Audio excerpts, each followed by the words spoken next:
Саламатсыздар ма? Бүгінгі тақырып іш қату запорға байланысты болады. Іш қату ол бізде көбінесе соңғы 3 ай бойы кемінде бір аптада 3 рет үлкен дәретке шықсаңыз, іш қату деп айтуға болады. Іш қату запорыда орысша көбінесе ол белгілі бір жағдай, ауру емес, симптом ретінде қарастырылады. Яғни сіздер іш қатудың генезін, яғни себебін анықтау үшін естеріңізде болу керек, белгілі бір аурулар осы іш қату симптомы ретінде көрінуі мүмкін.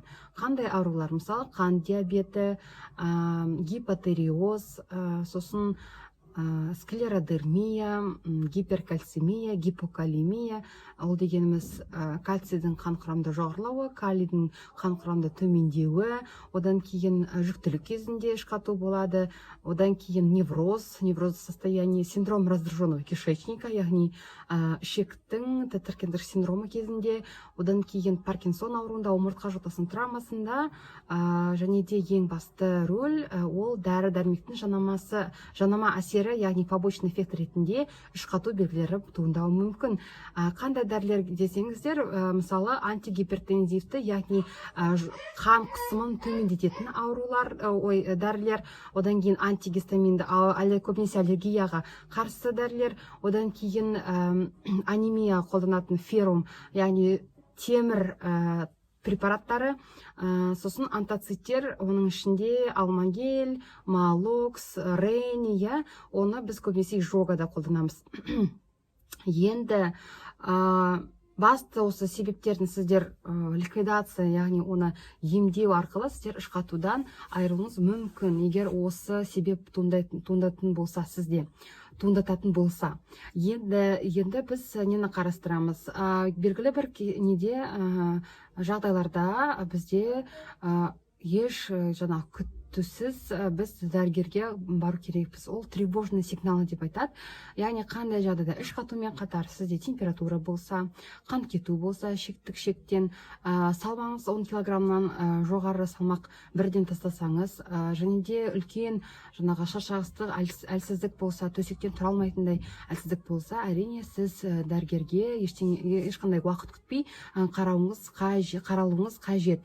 Енді осы сіз дәрігерге барғаннан кейін белгілі бір әдістерді, яғни диагностикалық поиск жүргізу мүмкін, осы себептерді қарастыру үшін. Және де ол әдістерге көрсеткіштер болады. Жаңағы айтып отқан 10 килограмм астам салмақ тастасаңыз, немесе отбасылық анамызды сізде, яғни туысқандарыңызда, өзіңізде, жақын туысқандарыңызда, өзіңіздің отбасыңызда не болса, ата-анаңыздың бауырларында, немесе аталарыңызда ВЗК, яғни воспалительное заболевание кишечника, оған язвенный колит, болезнь Крона ауруы болса, ауырған болса, немесе ісік аурулары болса, оның ішінде ішек аурулары болатын болса, анамызда, сол адамдар осы диагностика әдістерді өту керек. Ол жалпы қан анализі, креатинин, глюкоза, сосын ТТГ обязательно, колоноскопия, ол эндоскопиялық әдіс, тағы да оған қатысты бір үлкен критерий, көрсеткіш осы колоноскопия өтуге 50-ден асқан адамдар, және скрининг өтпеген адамдар болса, және де колоноскрытую кровь положительный, яғни оң нәтиже берілген болса, сол адамдар міндетті түрде колоноскопия өту керек. Осы енді тағы бір анықтау әдісі, ол дәрігерге барғанда тікшекті қарау, тікшекті пальцевое, яғни сұқ саусақ арқылы қаралады. Бұл әдіс не үшін керек, яғни тікшектегі мүмкін образование, түзілістер көруге, трещина, геморрой бар ма жоқ па, соны қарау үшін керек. Тағы енді ем шараларға келетін болсақ, ем шаралар ем шаралар ол өзіңіз үйде, үй жағдайында бір аптадай көресіз, бақылайсыз. Мысалы, бірінші су тәртібі, яғни су тәртібі 30 мл килограммға көбейтіп, килограмм санына көбейтіп, сізде тәуліктік су мөлшері шығады. Сол су мөлшерді сіз күні бойы ішу керексіз, және де басым бөлігі күндіз ішілуі қажет. Тағы бір айтатын нәрсе, ол кофеин. Таңертең ішсеңіз, перистальтиканы жақсартуға, яғни іштің қатуын азайтуға әсерін тигізеді. Одан әрі чернослив, цитрус өте жақсы көмектеседі, слабительный сияқты. Свекла және де клетчаткалар. Клетчаткалар деген өте жақсы әсер ететін ем шараның бірі. Клетчатка қандай тағамдарда бар, осы таблицада көре аласыздар. Таблицаны басқаша былай көрсеңіз де болады. Бұл жерде көріп тұрғандай әр тағамның өзінің клетчаткасының, яғни граммы бар.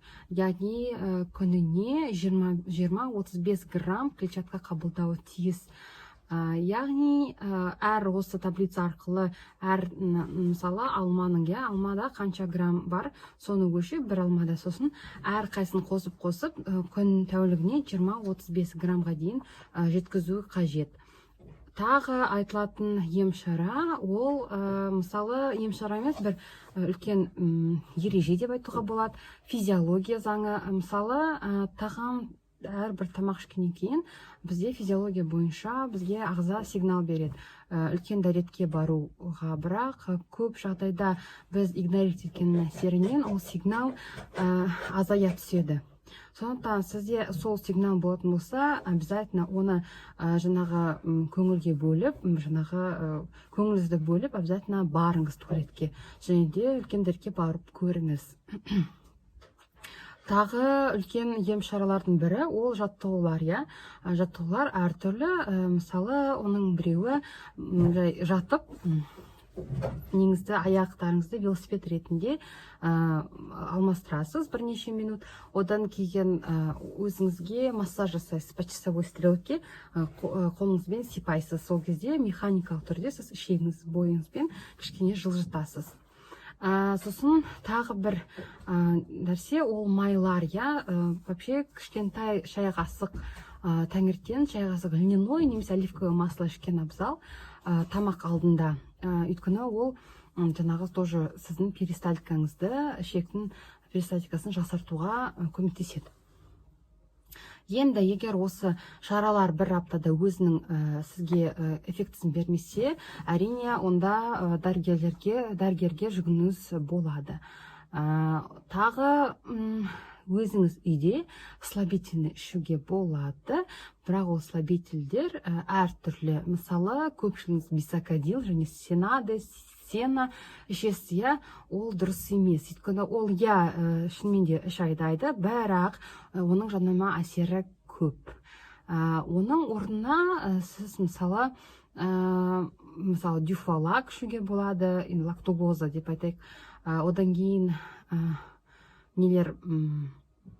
полиэтиленгликоль, бірақ мен торговый название айтқан жоқпын, өйткені айтуға болмайды деп естідім. Осында әлеуметтік желіде желательно айтпауға. Тағы бір ескертетін жағдай, клетчаткалар көбінесе вздутие шақыруы мүмкін, іштің кебуі. Оны іш кебу әсерін азайту үшін сіздер кішкене порциядан бастаған жөн. Сіздерге бүгінгі ақпарат пайдалы болды деп ойлаймын. Келесі видео созылмалы панкреатитке арналатын болады. Күтіңіздер.